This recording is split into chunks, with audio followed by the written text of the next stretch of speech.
मुंशी प्रेमचंद की कहानी वफा का खंजर सामाजिक कहानी। विजयगढ़ और जयगढ़ राज्य में कई तरह की समानताएं थीं। दोनों ही बेहद संपन्न, मजबूत और धार्मिक राज्य थे। दोनों राज्य के रस्म और रिवाज ही नहीं बल्कि बोली भी एक ही सी थी।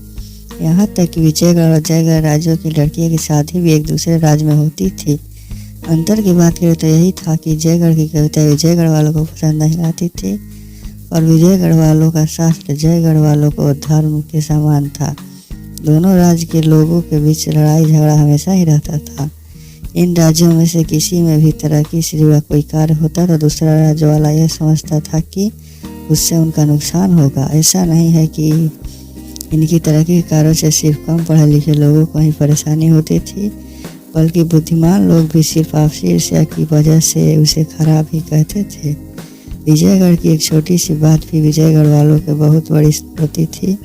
उनके मन में होता था कि इसका बदला हम विजयगढ़ वालों से लेंगे। ठीक ऐसा ही जयगढ़ वालों के साथ भी था।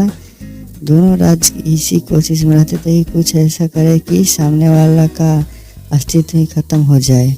नियम और व्यवस्था से जुड़ी चीज़ें तो जैसे आग की तरह फैलती थी। अखबार हो या लोगों का मन, हर जगह यही आवाज़ आती थी कि विजयगढ़ वालों की शिक्षा और नियम कानून जयगढ़ राज्य के लिए खराब है। इन्हें उनका इसका मुंहतोड़ जवाब देना चाहिए। उधर विजयगढ़ वाले सोचते कि जयगढ़ वाले ने उनके नए कानून के बारे में अखबार में कुछ छपने नहीं दिया है। वो सबका मुंह बंद करना चाहते हैं।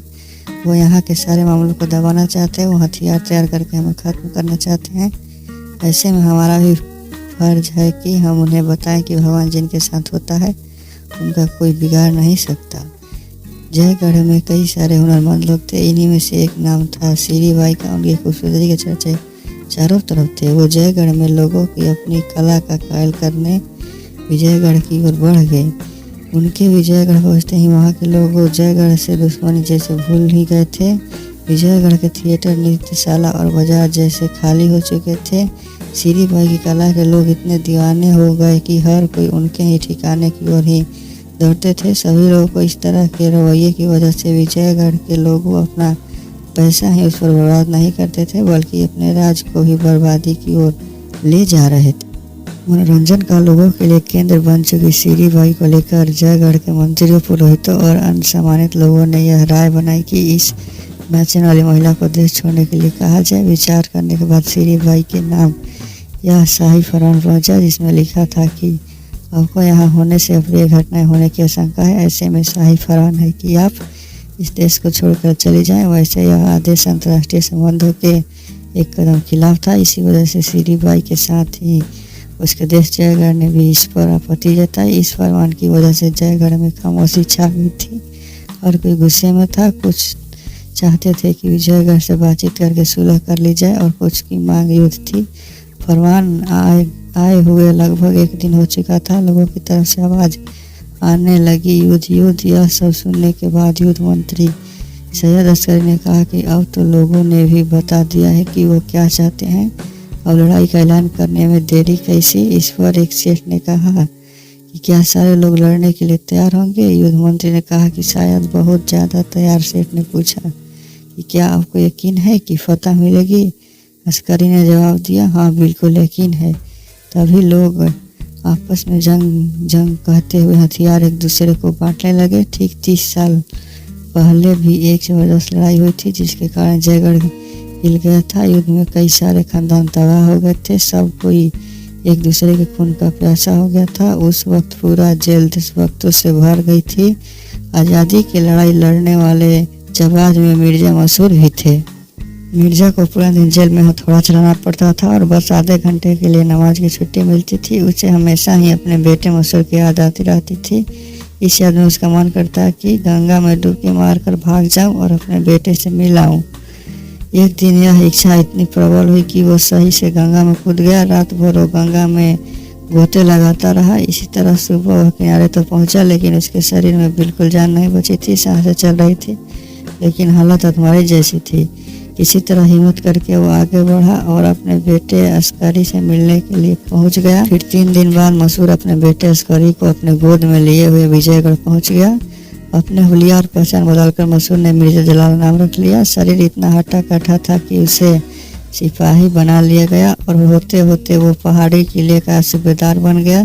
भले ही वो जयगढ़ को पीछे छोड़ आया था, लेकिन देशभक्ति उसके दिल में कूट कूट कर भरी हुई थी। वो हमेशा अपने बेटे अस्करी को जयगढ़ दिखाकर कहता था कि वो तुम्हारा वतन है, वहीं के तुम हो। जब भी तुम्हें मौका मिले अपने देश की सेवा करने से पीछे मत हटना। पिता की इस सही बातों से अस्करी के दिल में बड़ा प्रभाव पड़ता था। वो भी बड़ा होकर बहुत बड़ा देशभक्त बना।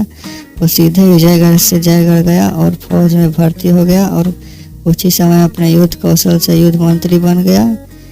अब देश में उठ रही युद्ध की मांग को देखते हुए जयगढ़ ने विजयगढ़ को शीरेबाई को उनके देश पहुंचने के लिए 24 घंटे का अल्टीमेटम दिया। विजयगढ़ ने भी साफ कह दिया कि वो जयगढ़ की फौज का सामना करने के लिए तैयार है, लेकिन शीरेबाई को वो छोड़ेंगे नहीं। उसे अदालत में सजा जरूर मिलेगी। जयगढ़ को विजयगढ़ के मामले में दखल न देते हुए अपने कदम पीछे खींच लेने चाहिए।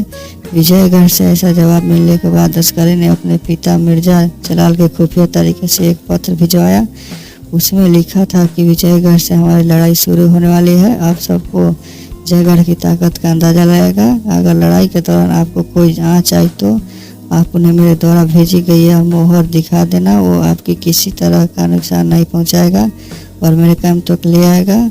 साथ ही कभी मुझे आपकी ज़रूरत पड़ी तो मुझे पता है आप हमेशा मेरे साथ खड़े रहेंगे। धन्यवाद। यह खत भेजने के तीसरे दिन ही जयगढ़ ने पूरे बल के साथ विजयगढ़ पर आक्रमण कर दिया। दोनों राज्य की फौज का मुकाबला एक दूसरे से मंदौर से करीब 5 मील की दूरी पर हो रहा था। लड़ाई में विजयगढ़ के पास तोप की ताकत ज्यादा थी तो जयगढ़ के पास पराक्रमी सैनिक थे। होते होते लड़ाई 1 महीना तक चली। इस तरह सब कुछ अलग सा बन गया, लेकिन दोनों देश के बीच युद्ध रुक नहीं रहा था। फिर ऐसा समय आया कि विजयगढ़ पूरी तरह से जयगढ़ पर भारी पड़ने लगा। बार बार जयगढ़ को हराकर मुंह देखना पड़ रहा था। अस्करी को पूरा जयगढ़ कोस रहा था कि इसकी वजह से युद्ध शुरू हुआ और सारे लोग तितर बितर हो गए। ऐसे हाल में अस्करी को सूझा कि मेरे पिता जिस किले की रखवाली करते हैं वो विजयगढ़ से अलग हो जाए तो आसानी से उन्हें हराया जा सकता है। उसने पिता को खत लिखकर कहा कि अब आप ही मेरी मदद कर सकते हैं। आपको अपने वतन का वास्ता है। आपको जयगढ़ के जिताने के लिए उस किले पर जीत हासिल करने में हमारी मदद करनी होगी। यह खत पढ़ते ही अस्करी के पिता मिर्जा जलाल किले पर बैठे बैठे सोचने रहे कि आखिर मेरे बेटे की हिम्मत कैसे है मुझे ऐसा खत लिखने की। मैं भले ही अपने वतन से बेहद प्यार करता हूँ, लेकिन विजयगढ़ ने मुझे मुसीबत के समय सहारा दिया है। मैं इसके साथ गद्दारी कैसे करूँ? ऐसा करके ऊपर वाले को क्या मुँह दिखाऊंगा? वहाँ मेरे कर्म को भोगने के लिए बेटा या कोई दूसरा थोड़ी जाएगा। जो भी करूँगा मैं उसे खुद ही भोगना पड़ेगा। तभी मन में हुआ कि बेटा का मोह भी कैसे छोड़ दो। तब तक शाम ढल गई थी और जयगढ़ में विजयगढ़ की अफसर की वर्दी पहना एक इंसान अफसर अस्करी के टेंट से बाहर निकला। फिर वह विजयगढ़ के घायलों की लाइन में जाकर जमीन पर तुरंत लेट गया। जैसे जैसे रात हुई जयगढ़ वालों ने विजयगढ़ के किले पर हमला कर दिया। इस अंधेरे में गोला बारूद उन्होंने चला दिया। आराम से सब कुछ करते तो कम से कम ज़्यादा लोगों की जान भी नहीं जाती और विजयगढ़ वालों को कुछ पता भी न चलता।